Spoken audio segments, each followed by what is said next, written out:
Assalamualaikum warahmatullahi taala wabarakatuh. Bismillahirrahmanirrahim. Waalaikumsalam Alhamdulillahi warahmatullahi. rabbil alamin. Wassalatu wassalamu ala asrafil anbiya'i wal mursalin. Sayyidina wa maulana Muhammadin khatamin nabiyyin wa ala alihi wa sahbihi ajma'in. La hawla wa la quwata illa billahil aliyyil azim. Subhanaka la ilma lana illa ma 'allamtana. Innaka antal alimul hakim. Rabbi israh li sadri wa yassir li amri wahlul 'uqdatam min lisani yafqahu qawli. Allahumma arhamna bil Qur'an waj'alhu lana imama wa nura wa huda wa rahmah. Wa qala ta'ala fi kitabihil karim a'udzu billahi minasy syaithanir rajim kitabun anzalnahu ilaika mubarakun liyadabbaru ayatihi wa liyatadhakkara ulul albab. Shadaqallahul azim. Hadirin jamaah yang dimuliakan Allah, puji syukur kita panjatkan kehadirat Allah Subhanahu wa taala karena atas izinnya semata kita pada pagi hari ini masih diberikan oleh Allah kesempatan, masih diberikan oleh Allah kesehatan, masih diberikan oleh Allah eh, kekuatan untuk dapat eh, bersama-sama ya hadir pada majelis yang insya Allah dimuliakan Allah ini, yaitu majelis zikir.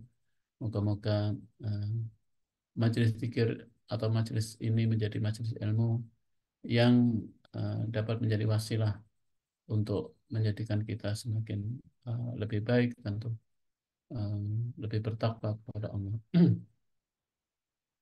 Salawat dan salam semoga senantiasa Allah curahkan pada Nabi kita, Nabi besar Muhammad SAW, pada keluarga dan kepada para sahabat-sahabat yang mulia. Allah Subhanahu Wa Taala berfirman, Kitabun anzalnahu ilaika mubarakul liyadabbaru ayatihi wa liyatadhakkaru ulul albab. Kitab ini yang kami turunkan kepada Muhammad mubarakun adalah sumber keberkahan. Al-Quran ini adalah sumber kebaikan. Al-Quran ini adalah menjadi keberkahan yang luar biasa. Karena itu liyadabbaru ayati. Karena itu hendaknya kalian mentadabburi ayat-ayatnya wa liyatadhakkaru ulul albab. Agar kalian mendapatkan pelajaran, mendapatkan ilmu, mendapatkan petunjuk, wahai orang-orang yang berakal. Hadirin, insya Allah pada pagi hari ini kita akan kembali bersama-sama mentadabburi ayat-ayat Allah. Moga-moga Allah Subhanahu wa taala melimpahkan rahmatnya dengan sebab kita memuliakan Al-Qur'an ini. Hadirin, insya Allah kita akan melanjutkan kajian apa namanya tadabbur Al-Qur'an ayat-ayat Allah ini. Kita akan melanjutkan saja dari apa yang sudah kita pernah bahas sebelumnya, bahwa pada minggu yang lalu kita telah eh, ya, kita akan memulai untuk kajian hari ini adalah kita mulai dari ayat 114 karena kemarin kita sampai di ayat 113 surah Al-Baqarah. Allah Subhanahu wa taala berfirman di dalam eh, Al-Qur'an yang mulia ini, ya, yaitu di dalam surah eh, Al-Baqarah, ya, ayat 114. A'udzubillahi minasyaitonir rajim. Bismillahirrahmanirrahim. ومن أظلم ممن منع مساجد الله أن يذكر فيها اسمه وسعى في خرابها أولئك ما كان لهم أن يدخلوها إلا خائفين لهم في الدنيا خزي ولهم في الآخرة عذاب عظيم. ومن أظلم, dan siapakah yang lebih zalim, siapakah yang lebih aniaya, mimman mana'a masajid Allah, daripada orang-orang yang menghalang-halangi, daripada orang-orang yang melarang, ya, menyebut nama Allah di dalam masjid-masjidnya. Tidak ada yang lebih zalim daripada orang-orang yang menghalang-halangi, yang melarang di dalam masjid-masjid Allah disebutkan nama Allah. Wasa'a fi kharabiha, dan berusaha untuk merobohkannya. Ulaika ma kana lahum ayyadakhuluha illa khaifin. Mereka itu tidak sepatutnya masuk ke dalam masjid-masjid Allah illa khaifin, kecuali dengan rasa takut kepada Allah. Lahum fid dunya khizyun wa lahum fil akhirati adzabun adzim. Bagi mereka yang menghalang-halangi, bagi mereka yang melarang menyebut nama-nama Allah, menyebut nama Allah ya di dalam masjid-masjid Allah dan berusaha untuk merobohkan masjid-masjid Allah itu, mereka di dunia mendapatkan kehinaan dan di akhirat mendapatkan siksa yang berat. Ya. Hadirin jamaah rahimakumullah, ayat ini masih berkaitan dengan Allah menjelaskan kepada kita tentang karakteristik ahli kitab, yaitu Yahudi dan Nasrani. Sifat-sifat mereka, kemudian juga apa ya, tentu permusuhan mereka terhadap Islam, terhadap Rasulullah, ya, memang tidak pernah berhenti. Dan Allah mengabadikan karakter mereka itu di dalam Al-Quran. Agar kita tahu, agar kaum muslimin, orang-orang yang beriman lebih waspada. Agar orang-orang yang beriman itu lebih berhati-hati. Ya. Allah menegaskan di ayat ini bentuk dari permusuhan itu, ya, bahwa mereka ahli kitab, yang dimaksud ahli kitab adalah orang-orang yang diberikan kepada mereka Alkitab, yang diperintahkan kepadanya untuk membacanya dengan benar, yaitu Yahudi dan Nasrani, terus berusaha menimbulkan keraguan-keraguan terhadap kaum muslimin mengenai kebenaran perintah Allah dan Rasulnya. Ya. Ini memang program mereka. Ya. Jadi program mereka adalah bagaimana menimbulkan keraguan-keraguan bagi orang yang beriman. Karena begini, penyakit terbesar bagi orang yang beriman itu adalah keraguan-keraguan. Jadi dihembuskannya keraguan-keraguan ini, dan ini berhasil bagi mereka yang imannya lemah. Ya. Kalau imannya lemah, maka akan menjadi semakin bertambah ragu-ragu. Ya. Masih ingat kisah ketika Nabi Muhammad SAW menyampaikan berita tentang perjalanan Isra dan Mi'raj, kemudian disampaikan oleh Nabi kepada kaum Mekah ketika itu. Apa yang terjadi? Orang yang beriman semakin bertambah keimanannya. Bagi orang-orang kafir dia akan semakin meledek, ya, semakin menghina.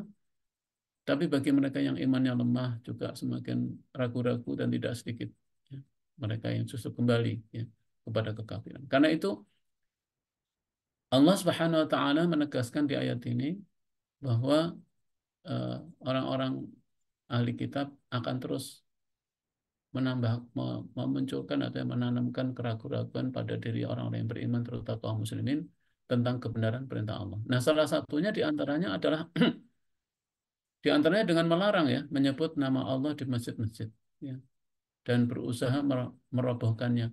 Jadi sejak zaman dulu pun begitu.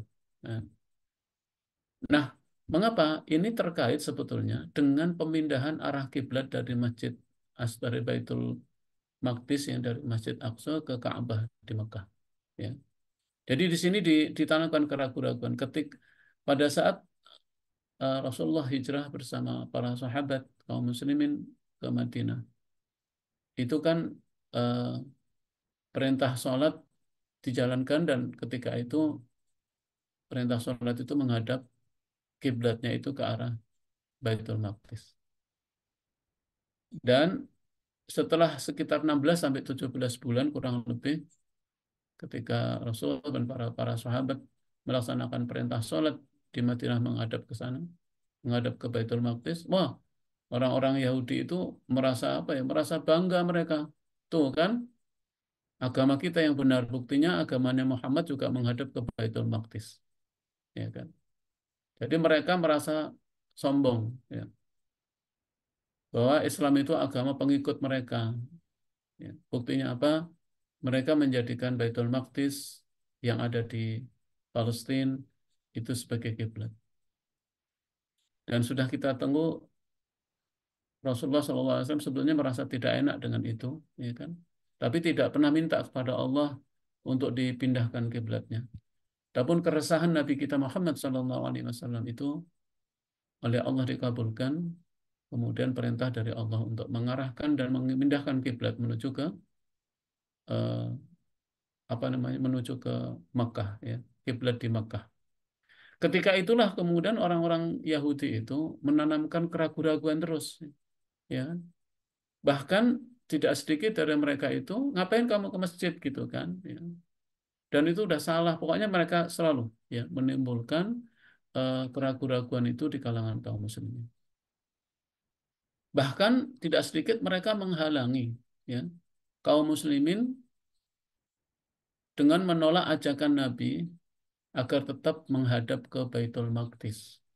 Padahal sudah ada perintah dari Allah Subhanahu wa taala, ya, untuk ini. Tapi mereka begitu pekerjaannya, ya, menanamkan keraguan gitu. Malah itu nggak benar menghadap ke sana. Kira-kira begitulah, ya, fitnah yang dibangun. Dan tidak hanya sampai di situ, mereka berusaha untuk mengganggu dan juga bahkan apa namanya, menghasut, kemudian bahkan di dalam Al-Quran dikatakan dan berusaha untuk merobohkannya, ya. Artinya untuk menghancurkan masjid-masjid ini. Karena itu Allah mengancam, ya, bahwa mereka itu tidak sepatutnya masuk ke dalam masjid kecuali dengan rasa takut, dan mereka di dunia mendapatkan kehinaan dan di akhirat mendapatkan siksa. Bagi mereka, orang-orang yang menghalang-halangi, yang melarang orang untuk masuk ke dalam masjid untuk menyebut nama Allah di dalamnya, dan orang-orang yang berusaha untuk merobohkannya itu, Allah akan memberikan balasan dan hukuman, yaitu kehinaan di dunia dan kehinaan di akhirat. Tentunya kehinaan di akhirat adalah siksa.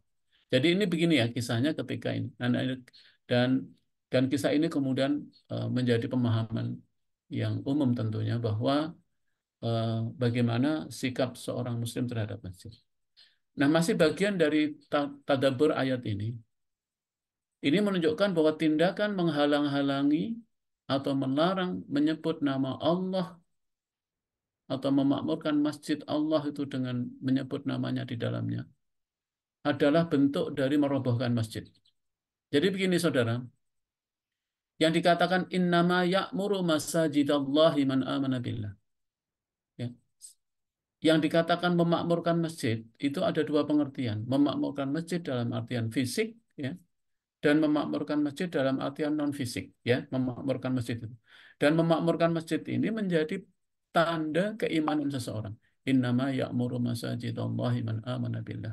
Hanya saja orang yang memakmurkan masjid itu adalah orang-orang yang beriman.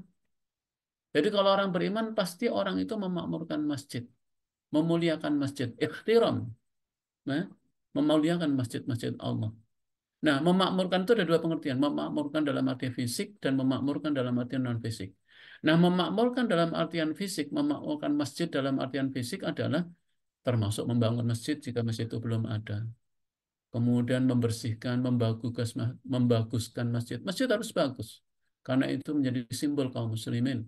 Ya, masjid harus bersih, masjid harus indah, ya, masjid harus aman. Itu jadi dalam artian fisik membangun masjid, ya, kemudian eh, menghias masjid, ya, membersihkan masjid, kemudian termasuk me, apa namanya, merehab masjid supaya lebih nyaman. Itu bagian dari memakmurkan masjid.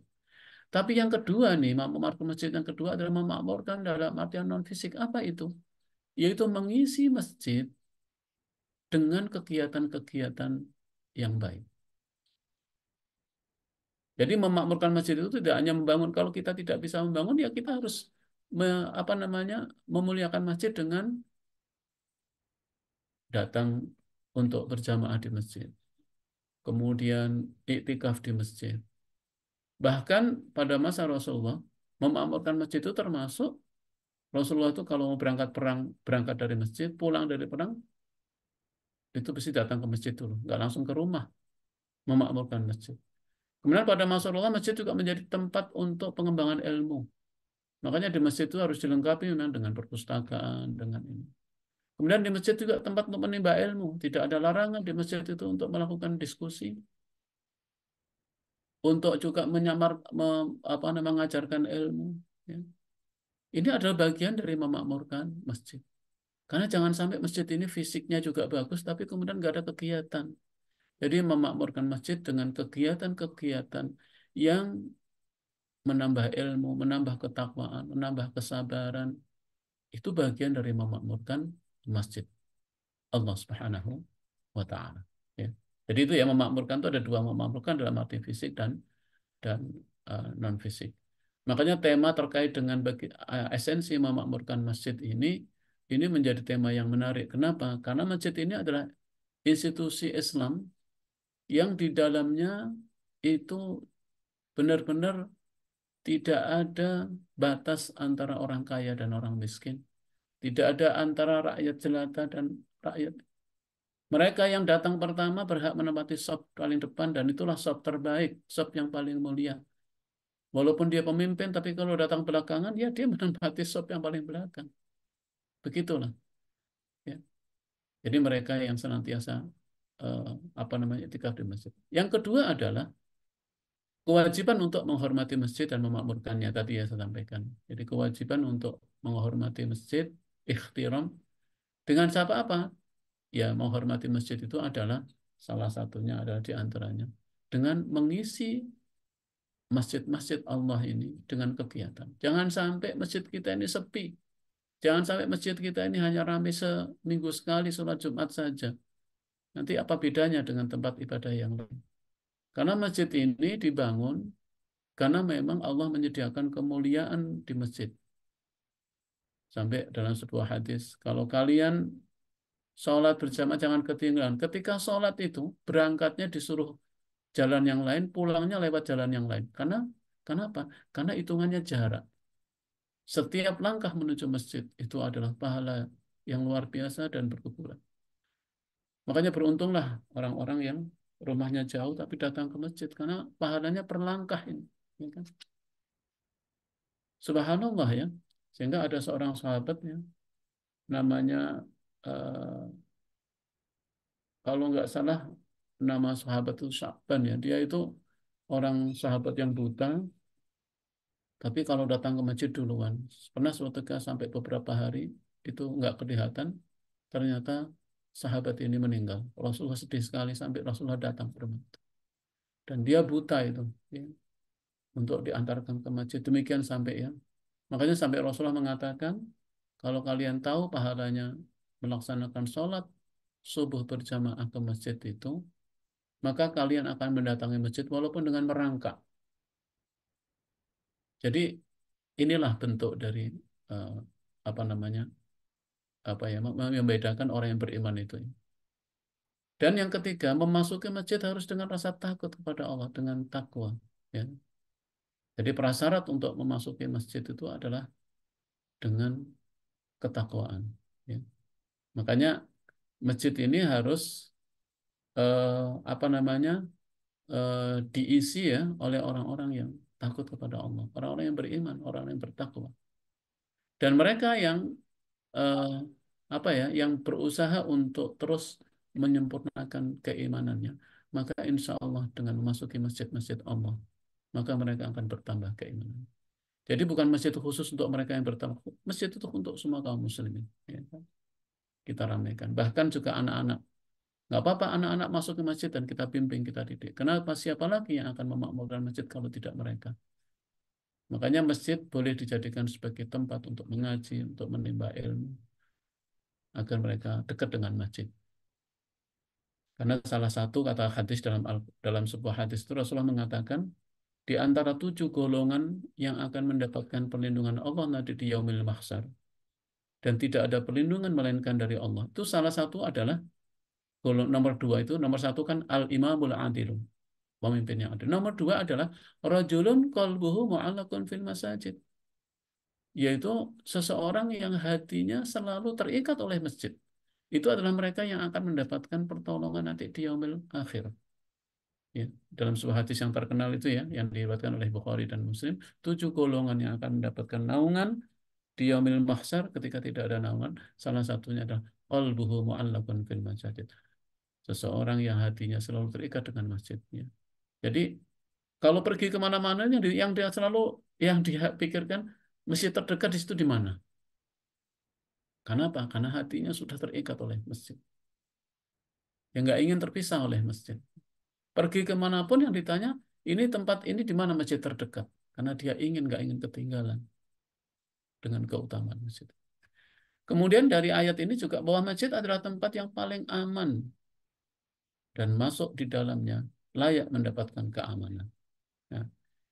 Jadi masjid adalah tempat yang paling aman dan itu Allah jamin, ya kan?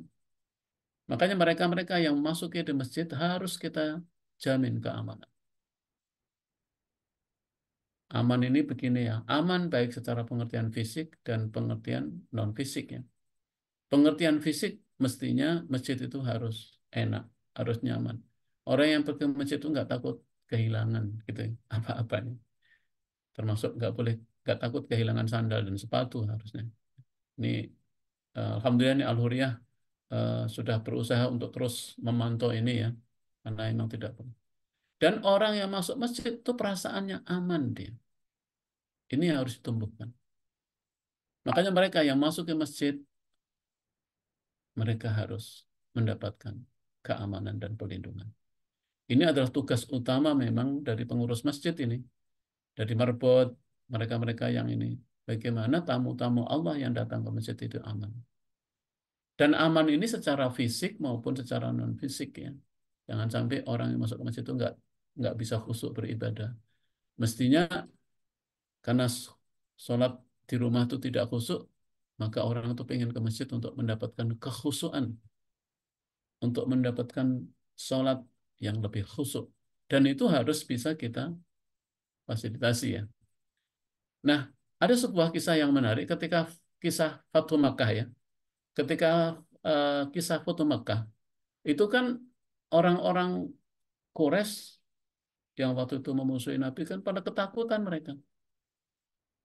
Dan Fatu Makkah ini membuktikan bagaimana masjid itu tempat yang aman. Ketika Rasulullah mengatakan kepada seluruh penduduk Makkah, jadi Fatu Makkah ini kan sebuah kemenangan tanpa meneteskan darah. Subhanallah ya. Inilah Nabi kita Muhammad SAW dan ajaran Islam mengajarkan pada mereka. Ketika Fatu Makkah itu Nabi dengan apa ya dengan tegas menyampaikan, siapa yang masuk Masjidil Haram maka dia aman. Ini statement yang disampaikan Nabi. Dan ini harus kita pegang ya, para pengurus masjid dimanapun. Kita harus mengikuti apa yang dikatakan Nabi. Siapa yang masuk Masjidil Haram pada waktu itu, maka dia aman. Apa yang terjadi sehingga berbondong-bondong orang Quraisy datang kepada Rasul. Ketika itu Rasulullah menyampaikannya di dalam masjid. Dan dia mendapatkan keamanan. Tidak ada dendam. Tidak ada sakit hati di situ. Padahal kalau ingat bagaimana Nabi diusir, bagaimana Nabi itu apa yang diboikot oleh mereka. Tapi itulah Nabi kita Muhammad.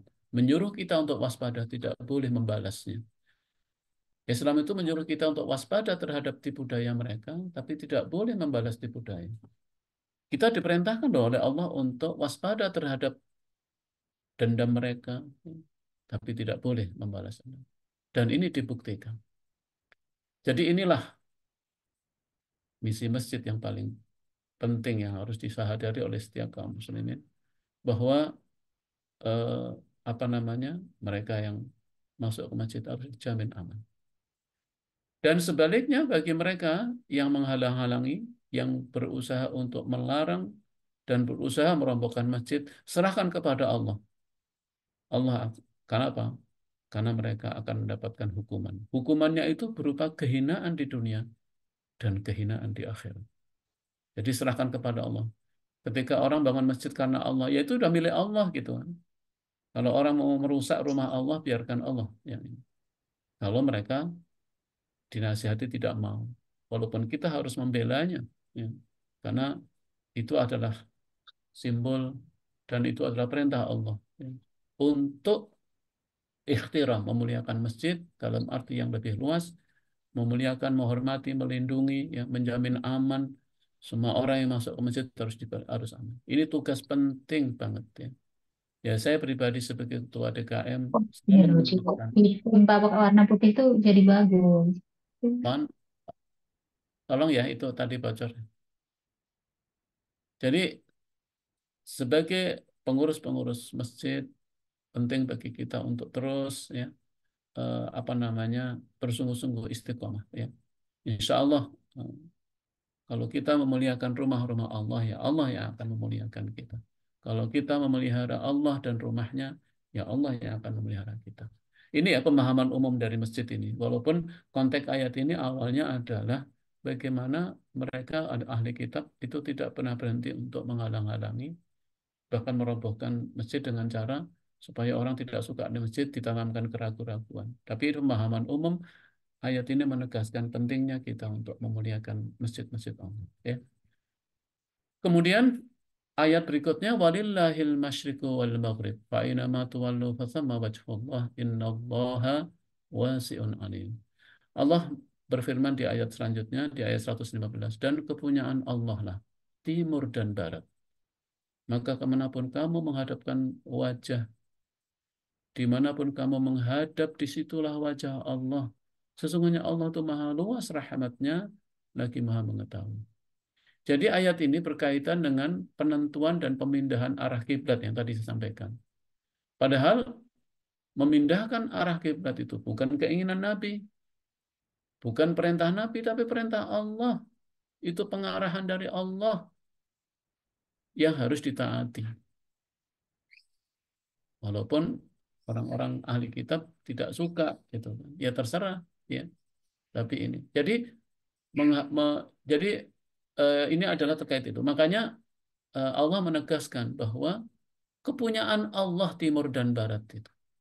Kepunyaan Allah timur dan barat.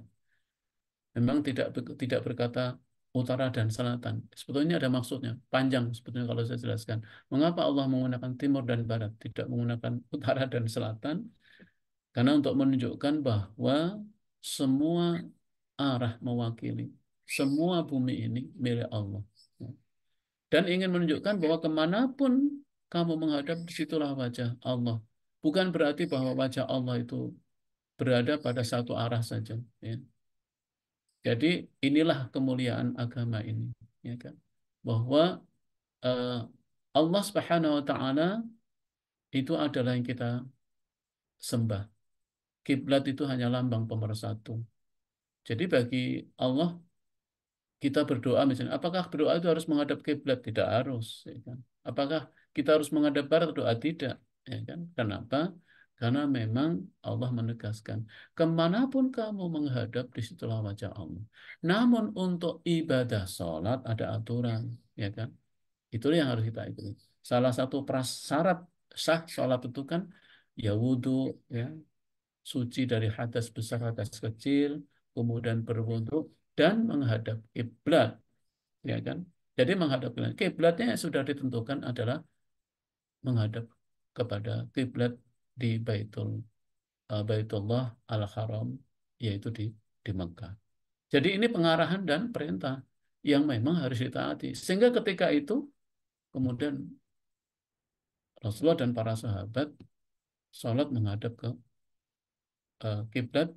Makanya ada masjid di Madinah itu namanya Masjid Kiblatain karena awalnya menghadap ke Baitul Maqdis kemudian menghadap ke sebaliknya. Dan itu langsung diperintahkan oleh Allah sehingga Rasulullah kalau nggak salah waktu itu pas sholat asar kaget para sahabat karena sudah perintah dan harus menghadap ke kiblat.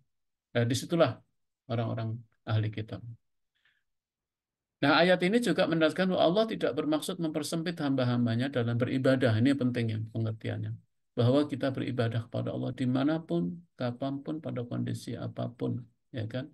Tapi ketika sholat, memang harus menghadap kepada kiblat yang ditentukan oleh Allah Subhanahu wa Ta'ala. Ya, ini esensi. Kemudian, nah, ini juga bentuk dari perkataan mereka yang sangat tidak sopan kepada Allah. Wa qalu ittakhadallahu waladan subhanah. Tadi dibaca oleh qari'in. Bal lahu ma fis samawati wal ard kullun lahu qanitun. Wa qalu dan mereka itu orang-orang kafir, orang-orang ahli kitab berkata, ittakhadallahu walada. Allah mempunyai anak. Coba itu. Ya. Padahal subhanah, maha suci Allah. Ballahu ma fis samawati wal ard. Bahkan apa yang ada di langit dan di bumi ini adalah kepunyaan Allah. Ya. Semua tunduk. Kullun lahu qanitun. Semua tunduk kepada Allah. Semua tunduk kepadanya. Sekalian, inilah perkataan mereka orang-orang kafir terhadap Allah yang sangat jahat, ya. Yang sangat jelek, yang sangat menghina. Dengan mengatakan Allah mempunyai anak. Jadi orang-orang kafir itu. Nah, orang-orang kafir ini baik orang Nasrani mengatakan kan Allah masih putra Allah. Orang-orang Yahudi juga sama. Dia juga mengatakan Uzair putra Allah. Dan orang-orang musyrik, musyrik terutama orang musyrikin kafir, orang-orang musyrikin Mekah juga mengatakan malaikat itu anak-anak Allah. Ini adalah perkataan yang sangat-sangat jahat untuk Allah. Ya. Sambil mengatakan. Padahal Allah mengatakan, jangankan anak Allah itu semua punyanya Allah. Karena selain Allah itu makhluk. Ini penting. Dan ini menunjukkan hal inilah yang menjelaskan kesesatan persepsi mereka tentang hakikat uluhiyah dan penyimpangan jelas-jelas dari tauhid itu di sini. Ini yang membedakan orang kafir dan orang yang beriman, yaitu pada aspek akidah, pada aspek tauhid. Karena ternyata, saudara sekalian, mereka itu sama. Mereka menganggap bahwa Allah punya anak. Tidak hanya orang Nasrani ya ternyata, orang Yahudi juga sama. Makanya dalam surat At-Taubah itu kan Uzairun ibnullah. Mereka mengatakan Uzair itu adalah anak Allah atau putra Allah. Dan orang-orang musyrikin juga sama menganggap ini. Ini adalah benar-benar nyata penyimpangan tauhid mereka dan kesesatan mereka terhadap hakikat uluhiyah. Makanya makanya Al-Qur'an langsung membantah persepsi yang salah itu dengan subhana. Maha suci Allah dari dugaan mereka, dari perkataan mereka yang sungguh sangat sangat tidak pantas dan sungguh sangat sangat jelek, sangat jahat kepada Allah. Allah itu subhana, maha suci Allah. Sampai Allah mengatakan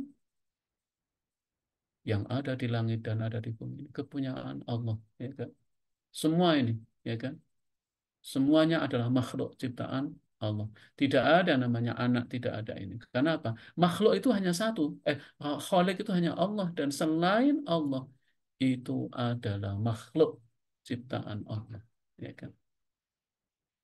Nah, di sini tegas ya, eh, apa namanya, ketika ada orang mengatakan seperti itu, maka kita hanya bisa mengatakan Subhana.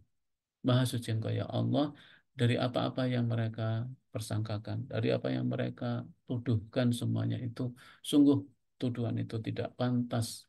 Makanya orang Muslim kan diperintahkan untuk banyak membaca Subhana, ya tasbih, tahmid, tasbih, tahlil.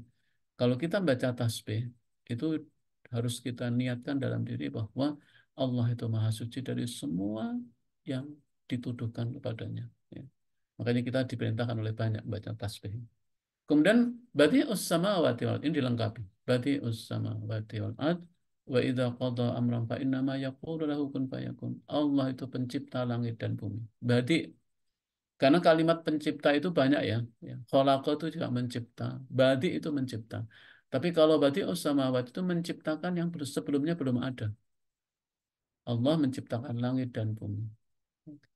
Tapi kalau Allah menciptakan manusia, itu sudah ada barangnya, ya kan? Perpaduan antara sel mani dan sel telur. Ya.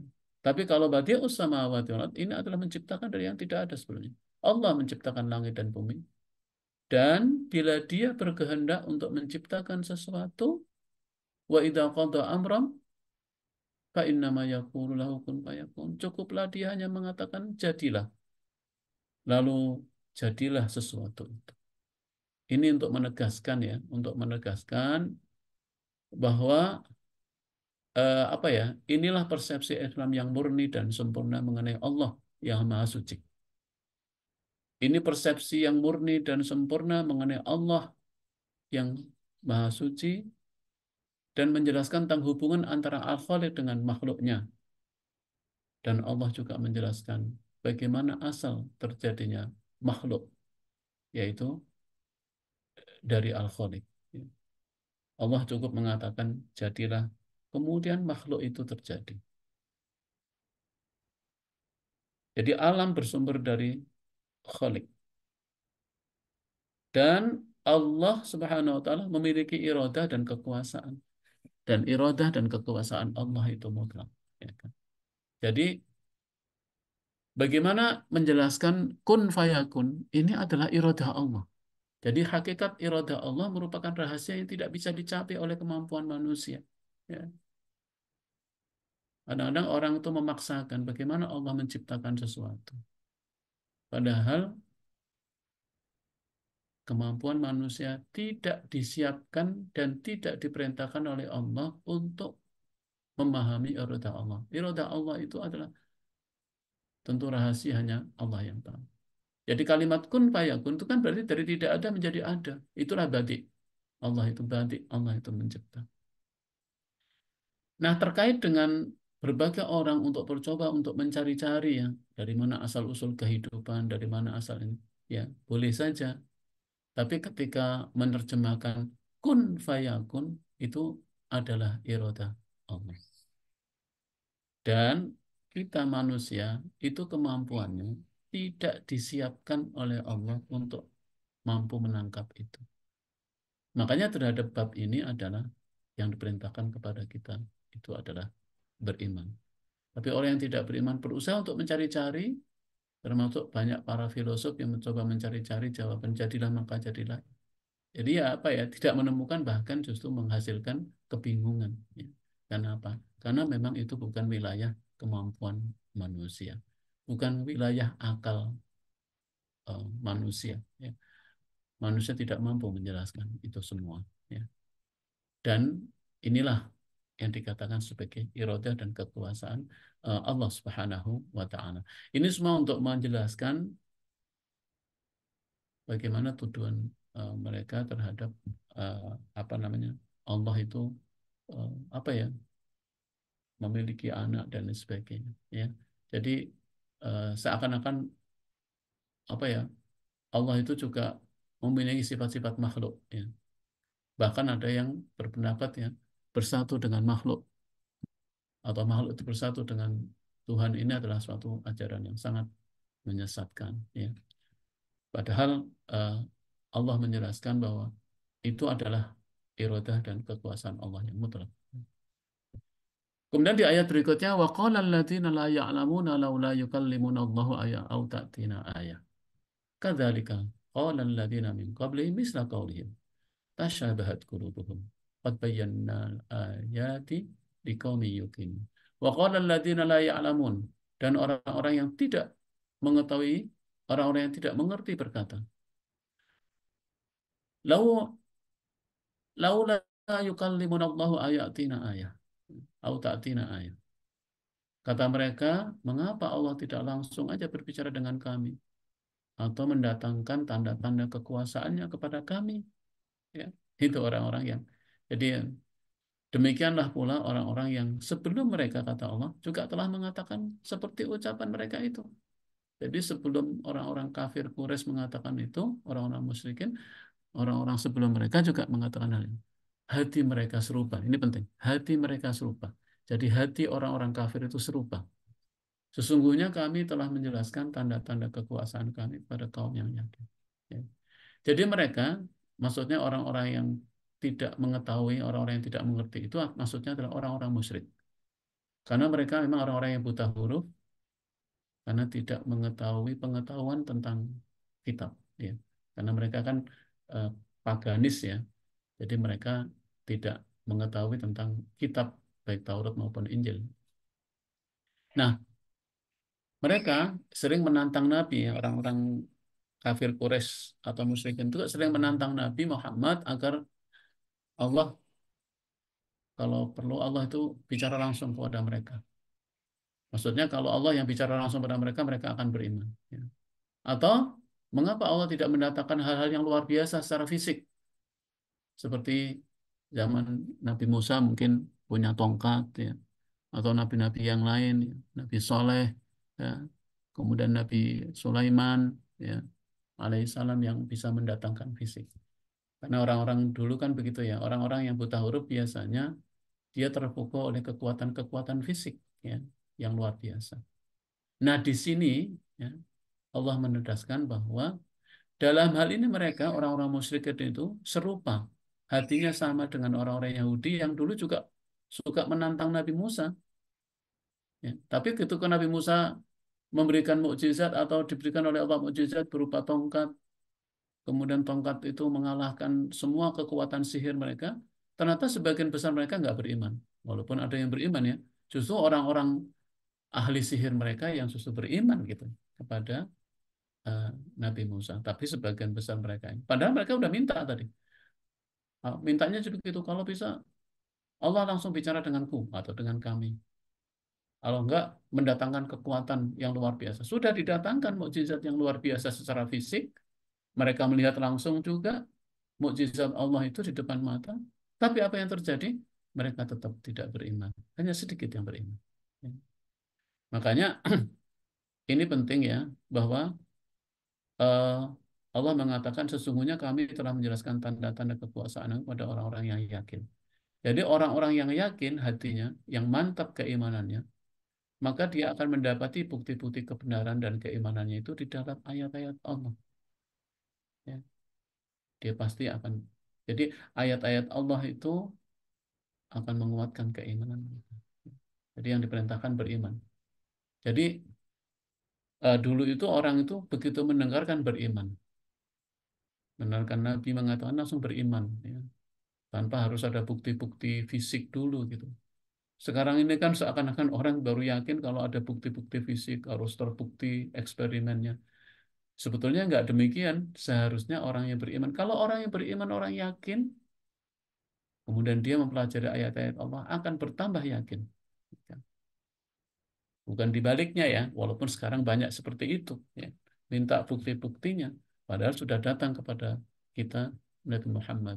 Sudah datang kepada kita Al-Quranul Karim. Tapi Al-Quran itu kan bisa menambah keimanan bagi orang yang yakin, tapi bisa menambah kekufuran dan bertambah kufur bagi mereka eh, yang tidak yakin kan. Makanya dalam Al-Quran surat Al-Baqarah ayat 26 pernah kita bahas itu ya. فَأَمَّا الَّذِينَ آمَنُوا فَيَعْلَمُونَ أَنَّهُ الْحَقُّ مِنْ رَبِّهِمْ وَأَمَّا الَّذِينَ كَفَرُوا فَيَقُولُونَ مَاذَا أَرَادَ اللَّهُ بِهَذَا مَثَلًا. Ketika Allah menceritakan, Allah tidak segan-segan menciptakan seekor lalat atau lebih kecil dari itu. Bagi orang yang beriman nggak mau tanya dulu, apa manfaat diciptakan lalat ini? Apa manfaat Allah menciptakan bakteri ini? Enggak begitu. Bagi orang yang beriman, fa'amal ladzina amanu faya'lamuna annahu al-haqqu min rabbihim. Bagi orang yang beriman, apapun yang datang dari Allah itu adalah kebaikan. Itu adalah kebenaran. Tapi bagi orang yang kafir, perkataannya tadi, wa amal ladzina kafaru fayaqul. Kalau orang-orang kafir itu, ngapain Allah menciptakan lalat ini? Ngapain Allah menciptakan nyamuk ini? Ngapain Allah menciptakan kuman bakteri kan gitu. Jadi objek yang sama, ya ini penting bagi kita kalangan ilmuwan. Objek yang sama bisa menjadikan orang itu beriman, tapi bisa menjadikan orang itu bertambah kekufuran. Padahal kan objeknya sama, nyamuk tadi kan, di dalam Al-Quran surat Al-Baqarah ayat 26. Tapi bagi orang yang beriman. Makanya Allah mengatakan sesungguhnya kami telah menjelaskan tanda-tanda kekuasaan kami kepada kaum-kaum yang beriman. Jadi orang yang yakin hatinya, yang imannya mantap itu, dia akan semakin mendapatkan kebenaran demi kebenaran dan akan menguatkan keimanan yang dari ayat-ayat Allah. Makanya Al-Hurriyah kan mengadakan namanya kajian ayat-ayat kauniyah. Ya kan? Kalau kita mempelajari Al-Quran, mentadaburi Al-Quran itu semakin bertambah keimanan kita. Makanya rahasia untuk supaya iman kita kuat, ya harus dekat dengan Al-Quran. Kita tadaburi Al-Quran, insya Allah bertambah kuat keimanan. Karena apa? Karena ayat-ayat itulah yang menguatkan keimanan kita. Ya. Saya kira itu penting nanti untuk kita apa ya, untuk kita pahami bersama sehingga apa? Sehingga eh, ayat-ayat Allah Subhanahu wa taala itu setelah kita tadaburi akan semakin menguatkan keimanan orang lain. Kemudian ayat berikutnya 119 Allah menegaskan inna arsalnaka bil haqqi basyirau wa nadhira wa la tus'alu an ashabil jahim. Ini Allah menandaskan. menghibur kepada Nabi. Inna, sesungguhnya kami telah mengutusmu Muhammad dengan kebenaran, bilhaq, dengan benar, dengan kebenaran, basyira wa nadhira, sebagai pembawa berita gembira dan sebagai pemberi peringatan. Pembawa berita gembira bagi mereka yang iman, yang yakin, yang menyambutnya, dan pemberi peringatan bagi mereka yang mendustakan, pemberi peringatan bagi mereka yang tetap kafir setelah Allah mengutus nabinya dengan kebenaran. Dan nah ini yang menghibur Nabi. Kamu Muhammad tidak akan dimintai pertanggungjawaban tentang penghuni-penghuni neraka. Rasulullah lega. Kenapa Rasulullah sedih sebetulnya? Kenapa ya orang ini diajak pada benar kok susah banget? Yang lebih sedih lagi ketika berdakwah kepada keluarga besar mereka. Nabi sedih. Itulah Nabi kita. Nabi itu sedih karena begitu sayang kepada umatnya. Laqad ja'akum rasulun min anfusikum azizun alaihim. Nabi itu azizun alaihim. Nabi itu amat sangat sayang kepada umatnya itu. Nabi itu sedih ketika umatnya itu diajak ditunjukkan kebenaran. Ini loh yang benar. Ini loh yang lurus. Ini loh tapi mereka juga tidak mau. Terus Nabi sedih. Saking sedihnya sampai Allah menghibur. Muhammad, kamu tidak akan dimintai pertanggungjawaban tentang penghuni-penghuni neraka, tentu dengan syarat kamu telah menyampaikannya. Kamu telah apa ya, menyampaikan dengan. Jadi kalimat bilhaq dengan benar, ini subhanallah ya. Allah masih harus menggunakan dengan kalimat kebenaran. Padahal tidak menggunakan bilhaq pun kita yakin bahwa Allah mengutus Nabi Muhammad itu. Artinya dengan benarnya dengan bukti-bukti kebenaran Muhammad sebagai Nabi Allah. Dan itu sudah terbukti kebenarannya. Ya. Bahwa Nabi Muhammad Sallallahu Alaihi Wasallam dari keturunan orang yang sangat baik, akhlaknya juga baik, ya kan, sifat-sifatnya yang luar biasa baik, ya. Subhanallah, Allah menggunakan. Dan juga Al-Quran yang dibawa Muhammad ini adalah semua adalah datang dari Allah. Makanya di dalam Al-Quran itu kalau kita lihat ya, ada juga ayat-ayat yang teguran kepada Nabi dan itu abadi sampai sekarang. Ketika Nabi eh, tidak menghiraukan seorang sahabat yaitu Abdullah bin Maktum yang buta tapi dia beriman datang kepada Nabi tapi Nabi lebih mendahulukan tamunya yaitu para pembesar-pembesar eh, Quraisy saat itu karena sikap itulah kemudian Nabi ditegur oleh Allah abasa wa tawalla anja ahul a'ma.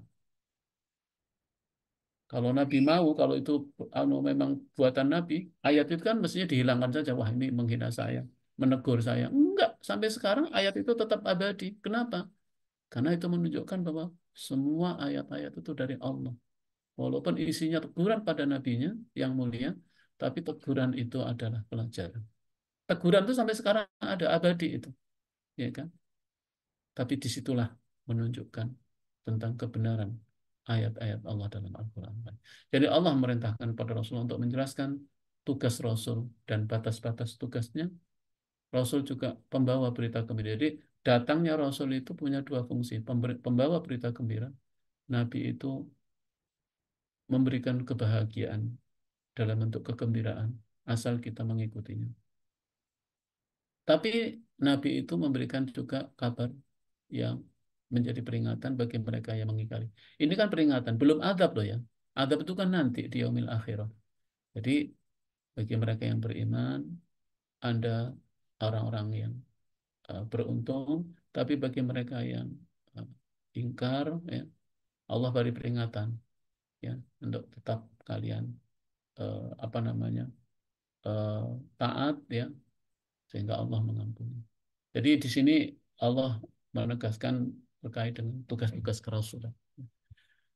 Terus kalian, ini bagian akhir yang ingin saya sampaikan adalah walan tarda angkal yahudu walan nasara hatta tattabi'a millatahum. Qul inna hudallahi huwal huda wa la in ittaba'ta ahwahum ba'da alladzi ja'aka minal ilm ma laka minallahi min waliyyin wa la nasir. Nah, ini puncak ya eh, permusuhan mereka itu di dalam ayat 120 ini. Ayat ini sudah sangat terkenal. Allah berfirman walan tarda dan tidak akan pernah ridho orang-orang Yahudi dan orang Nasrani itu tidak akan pernah senang kepadamu Muhammad tidak akan pernah ridho kepada Muhammad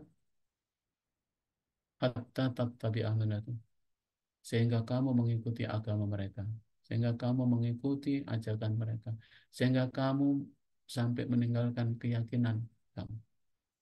Jadi mereka tidak benar itu. Makanya ini menggunakan walan. Kalau dalam belajar ilmu nahwu itu, kalau kalimat walan itu tidak akan pernah bahasanya. Tidak akan pernah senang orang-orang Yahudi dan orang Nasrani itu sampai kamu mengikuti agama mereka. Katakanlah Muhammad, sesungguhnya petunjuk Allah itulah petunjuk yang benar. Dan sesungguhnya jika kamu mengikuti kemauan mereka Muhammad, setelah pengetahuan datang kepadamu, maka Allah tidak lagi menjadi pelindung dan penolong bagimu ya Allah. Ya. Jadi ini perkataan ini kepada Nabi, ya. Ini perintah kepada Nabi, ya.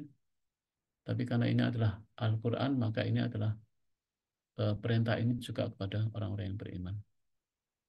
Sesungguhnya petunjuk Allah itulah petunjuk yang benar. Karena selain petunjuk Allah, itu petunjuk yang salah, petunjuk yang sesat.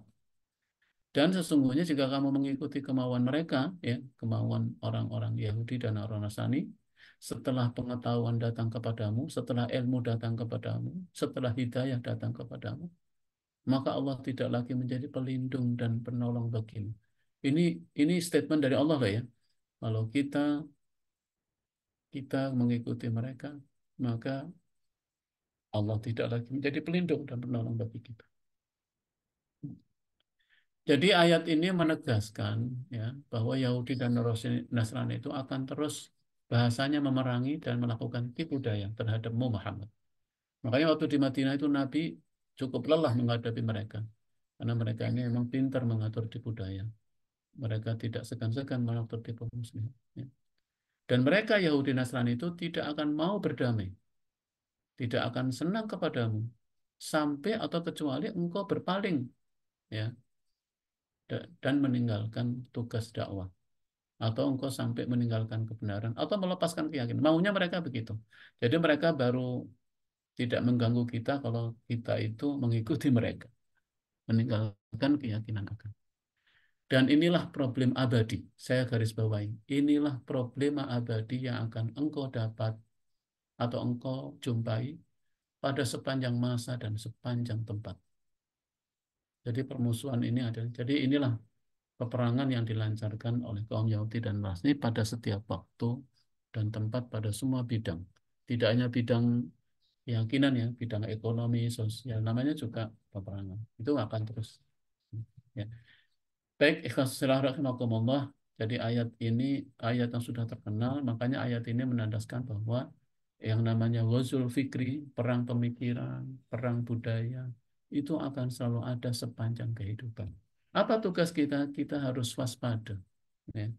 Kita harus semakin hati-hati. Kita harus semakin menambah ilmu. Kita harus semakin memperkuat ukhuwah.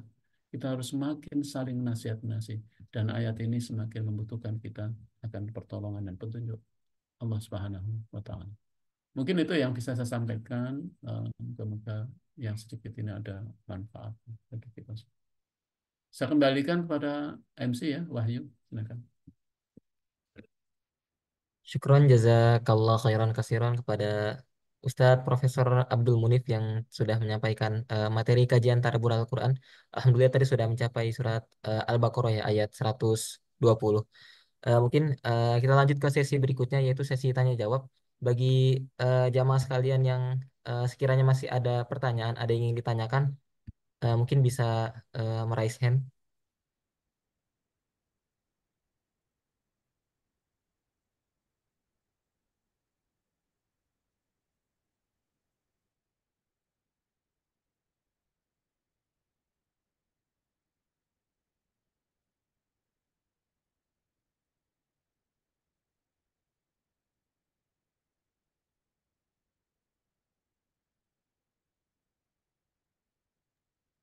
Baik, Saudara Narazaki eh, ingin bertanya, dipersilahkan. Baik, terima kasih Ustaz Abdul Munif sebelumnya. Assalamualaikum warahmatullahi wabarakatuh. Waalaikumsalam. Izin Ustaz Munif, saya nama Zaki Pratama izin bertanya Ustaz terkait dengan ayat yang barusan tadi Ustaz sampaikan terkait bahwa petunjuk Allah itu yang benar dan selainnya itu sesat. Saya izin bertanya Ustaz, jikalau ada selainnya, selain petunjuk Allah, selain Al-Quran dan hadis yang mirip dengan Al-Quran, sehingga bisa dikatakan dalam tanda kutip benar, itu apakah tetap kita katakan bahwa selainnya itu sesat atau bagaimana Ustaz? Terima kasih. Iya, baik. Jadi yang datang dari Allah, petunjuk dari Allah itu kan ayat-ayatnya, dan ayat-ayat Allah itu kan ayat-ayat yang qauliyah maupun juga ayat-ayat kauniyah. Dan untuk ayat-ayat kauniyah jelas ya, kebenarannya itu akan terbukti melalui dunia sains, ya, penelitian dan riset. Ya, itu juga bagian dari petunjuk. Jadi sunnatullah itu adalah petunjuk Allah juga. Ya kan? Makanya kalau kita belajar ilmu eksak, itu sebetulnya kita sedang mencari dan mempelajari petunjuk Allah melalui ayat-ayat yang uh, kauniyah. Ya. Sedangkan ayat-ayat kauniyah sesuai dengan fungsinya. Ayat kauniyah itu fungsinya sebagai petunjuk penuntun hidup, ya, sebagai petunjuk dalam apa namanya kehidupan ini. Nah, di dalam Al-Quran, di ayat-ayat Allah, ya, dalam hadis dan semuanya itu adalah juga petunjuk dari Allah. Dan termasuk petunjuk dari Allah itu adalah Alkitab, ya, yang diturunkan oleh Allah sebelumnya kepada para nabi. Kitab Taurat, kitab Injil, ya. Tentu Taurat dan Injil yang telah diturunkan kepada Nabi Allah Musa alaihissalam, Nabi Isa. Karena kan Al-Quran ini sebetulnya fungsinya adalah tiga hal, ya. Pertama, membenarkan apa-apa yang telah disampaikan oleh Allah melalui para nabi sebelumnya. Jadi jadi kenabian itu kan mata rantai, ya, kenabian, ya, bukan terpisah kan. Jadi termasuk tentu fungsi Al-Quran itu adalah eh, membenarkan apa-apa yang ada di dalam ayat-ayat sebelumnya yang diturunkan di dalam Alkitab, ya, itu Taurat dan Injil yang diberikan kepada Nabi Musa dan juga Nabi yang Isa. Tapi fungsi kedua Al-Quran itu adalah mengoreksi, kan, ya, mengoreksi terhadap ayat-ayat Allah yang diturunkan dalam kitab. Kenapa ada kata-kata itu? Karena memang di dalam kitab-kitab yang diturunkan sebelumnya itu telah terjadi penyimpangan-penyimpangan, ya kan? Makanya datangnya Al-Quran ini adalah untuk mengoreksi terhadap ayat-ayat Allah Subhanahu wa taala. Jadi sepanjang eh, petunjuk Allah yang bersumber dari apa yang diturunkan oleh Allah Subhanahu wa taala, baik melalui kitab Allah, wahyunya, suhufnya, maupun yang diturunkan ilmu itu melalui perantaraan nabinya, ya, Nabi Muhammad dan nabi-nabi sebelumnya, itu adalah petunjuk Allah Subhanahu wa taala. Jadi pasti, ya kan, ada yang sama, ya, ada yang mirip dan ada yang ini, ya. Tentu saja eh, bagian dari apa yang Allah turunkan itu yang eh, apa namanya yang sesuai dengan Al-Quran, karena Al-Quran menjadi standar, menjadi pedoman untuk mengukur kebenarannya, tentu itu adalah petunjuk dari Allah. Saya kira itu, ya, Mas Muhammad, apa namanya, eh, Muhammad, ya. Ya. Makanya apa namanya eh, yang harus kita pegang adalah apa yang menjadi standar untuk mengukur kebenaran itu adalah saat ini adalah Al-Quran. Gitu, ya. Mungkin itu. Bagaimana Muhammad? Muhammad sama ya? Ya. Nara Ustaz. Ya, Muhammad Nara. Kita itu, ya. Ya, izin Ustaz. Ya, aman Ustaz. Alhamdulillah terjawab. Terima kasih Ustaz. Wa iya, alhamdulillah. Baik. Syukron Akhina Narazaki yang telah bertanya. Ada satu pertanyaan lagi di kolom chat. Ana izin membacakan. Assalamualaikum Pak Ustadz. Bagaimana Al-Quran menjelaskan akhir dari peperangan di Palestina? Jazakallah khair. Ya, ya, Allah menegaskan secara umum, ya, kalau pertanyaan ini adalah bahwa Allah Subhanahu wa taala akan memenangkan agamanya ini. Di dalam Al-Quran Allah Subhanahu wa taala berfirman, "Huwallazi arsala rasulahu bil huda wa dinil haq liyudhhirahu 'ala dini kulli wa kafa billahi syahida walau karihal musyrikun." Ya. Dialah Allah yang telah menurunkan Al-Quran, menurunkan agama ini untuk dimenangkan walaupun untuk dimenangkan atas agama-agama yang lain, walaupun orang-orang kafir itu membenci, walaupun orang-orang musyrik itu tidak suka, tapi wakafa billahi syahidah, cukuplah Allah menjadi saksi. Kemenangan yang dijanjikan oleh Allah SWT adalah kemenangan yang pasti. Dan kemenangan itu pula yang telah Allah limpahkan, Allah berikan kepada para nabi sebelumnya. Kemudian yang kedua dasarnya adalah eh, bahwa ketika kebenaran itu datang, maka al-batil, kebatilan itu akan musnah. Karena apa?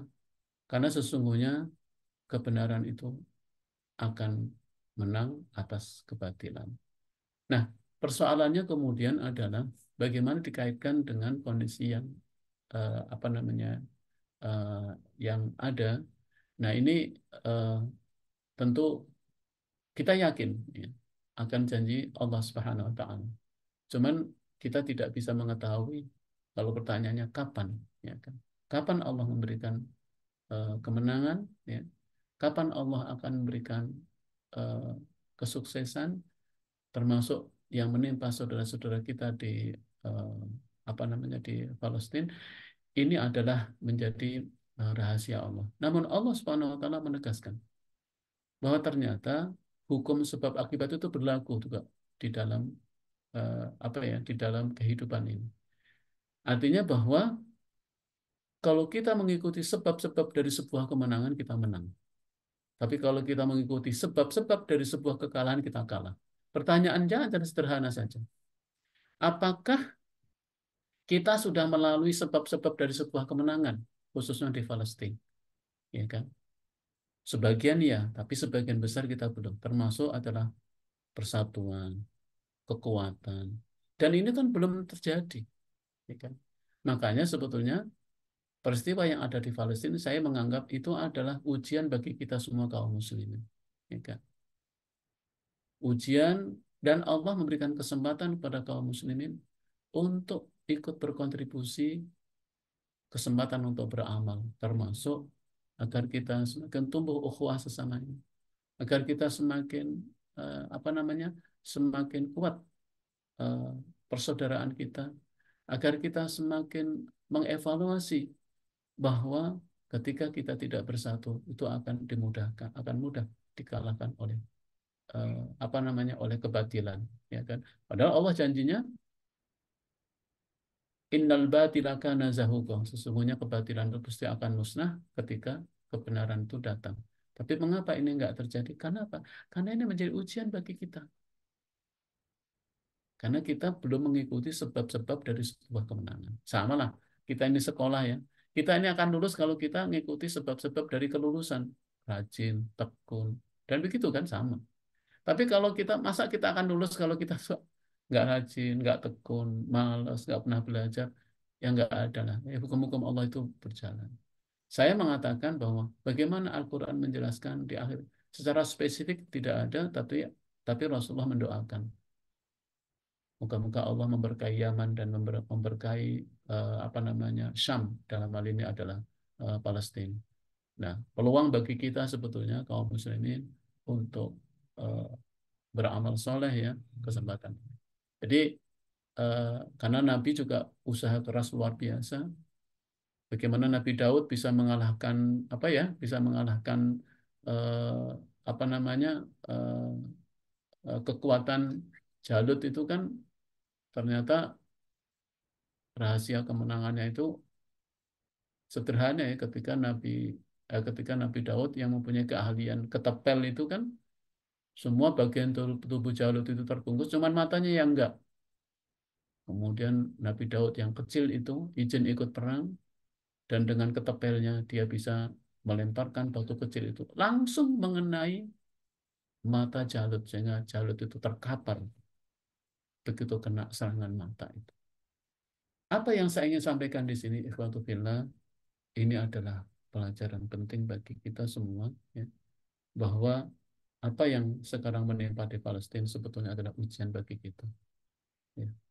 Tapi kita harus yakin bahwa Allah akan berikan kemenangan entah kapan. Waktunya itu rahasia Allah, tergantung kita siap nggak untuk menang. Kita sudah mengikuti nggak sebab-sebab dari sebuah kemenangan. Kalau yang kita lalui ada sebab-sebab dari sebuah kekalahan dan kehancuran, yang kita akan hancur. Ya. Itu yang harus jadi pelajaran. Saya kira itu jawaban saya kepada ya Allah, kepada ini sahabat saya ini yang bertanya, Profesor Lailan Sofina. Mungkin itu Bu, ya, Bu Lailan. Ya. Terima kasih.